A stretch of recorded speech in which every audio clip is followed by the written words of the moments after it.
Hey everyone, I hope you're all doing well today. This time we are going to be talking about Cyborg Justice on the Sega Genesis. Okay, so Cyborg Justice has a rather different story from other beat 'em ups. Instead of trying to save someone, your character has been turned into a giant cyborg. The opening cutscene explains how the game starts, but doesn't answer a whole lot of other questions that I have. I'm assuming you play as a human astronaut who crashes on this planet. You could be another alien since your character is never really seen in his real form. But after you crash land, the giant brain in a jar that's controlling everything on this planet just scoops you up and cuts out all the bits it doesn't want and shoves you into a cyborg body that you are somehow able to break free of his control. And then you go off and you try to destroy the giant brain in a jar that controls this planet. There are other cyborgs on this planet that have suffered the same fate as you, and they're trying to stop you from destroying this giant brain in a jar. I don't know what is happening in this game. It's really freaking weird because there seems to be no rhyme or reason for why this giant brain in a jar is doing what it's doing. And it's implied that it was trying to wipe your mind so that you would be its slave, but it's not clear why it's doing what it's doing. So, what's going on this planet? We don't know. Who's making the cyborgs? It's not entirely clear. Why is it making the cyborgs? No one really knows. Who is the character before he or she became a cyborg? Nobody knows, and you're never going to find out. At the end of the game, all the cyborgs are free, but apparently they can't leave the planet for reasons. And yeah, that's the entire story of Cyborg Justice. Well, the story is frickin' bizarre, but still kind of cool for a video game. The gameplay is odd at times. This is one of those games that made me wonder if I was doing something wrong or if my controller was broken. I'm assuming it was probably both, but it was kind of hard to figure out how to control everything at first, and it wasn't as responsive as I thought it probably should be. What's really cool about the game is you have a whole bunch of customizable just parts for your cyborg. So you got a bunch of different hands, like your normal attack hand, a fire spray hand, a laser hand, a launcher hand, this really cool saw hand, and then a crusher hand. And you have similar things with your body. You have the normal body, a Quasimodo body, big booster body, frog body, insect body, and a lobster body. And then you also have the legs, which are jogging, pneumatic, Bigfoot legs, tank, somersault, and spike legs. These, I'm assuming, all change the parameters of your robot, but I didn't really notice a whole difference between them.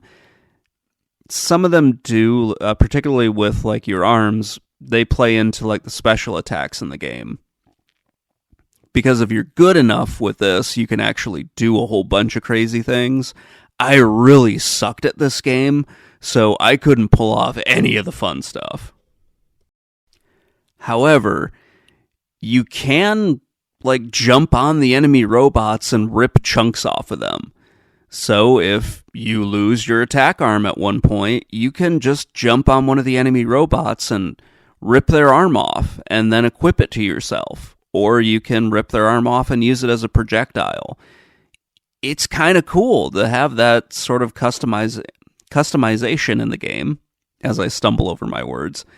It's just really cool to see that in a video game like this. It was one of the really fun parts of the game, was trying to do that to the enemies, where you can just turn them into a weapon for yourself. The largest number of enemies that you're going to fight in this game is 2. I think that might be due to how big your character sprites are, but I'm not entirely sure about that.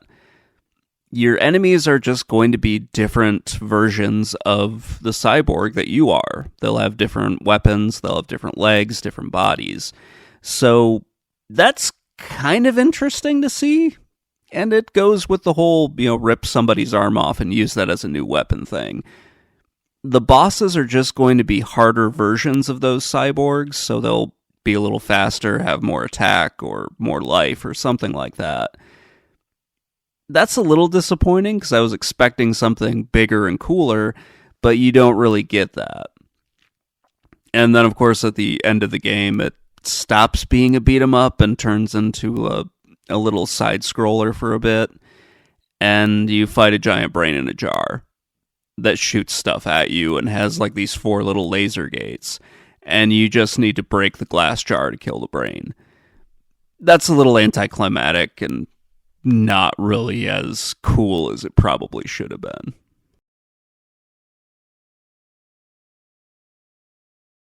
At first glance, the game looks really good. You've got these large character sprites, they're really well detailed. You've got all these different parts that are customizable. The backgrounds look pretty good. The actual screen that you're fighting on, they look fairly good at first. It's easy to see all the hazards that you have to either jump over or avoid. So that's all great. Until you realize that you're just going through the same stage over and over again with a palette swap. That's not really all that wonderful, but it is kind of understandable for a game from this, period.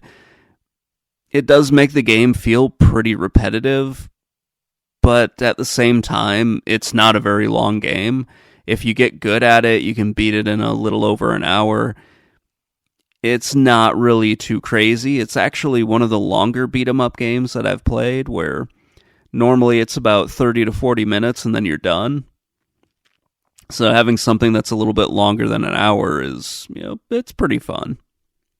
The combat animations are really cool. It's awesome to see your character jump on one of the enemies and do this little tug of war with one of its arms and then eventually rip it off.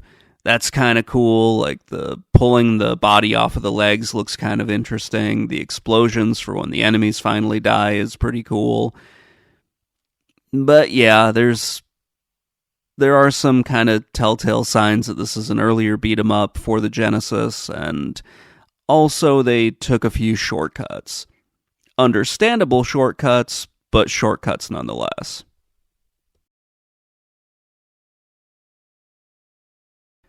Cyborg Justice has a lot of really great ideas.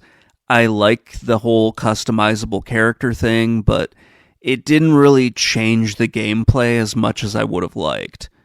The graphics, even though I did like them at first, they kind of got repetitive as I kept playing this game, and also the enemies got kind of repetitive as you're fighting the same groups of cyborgs over and over again. They're just palette swap versions of you, and then they'll have the same weapons that you're able to get throughout the game. While that helps with, ripping their arms off to replace the weapon that you lost, it would have been nice if there was a little bit more variety to them.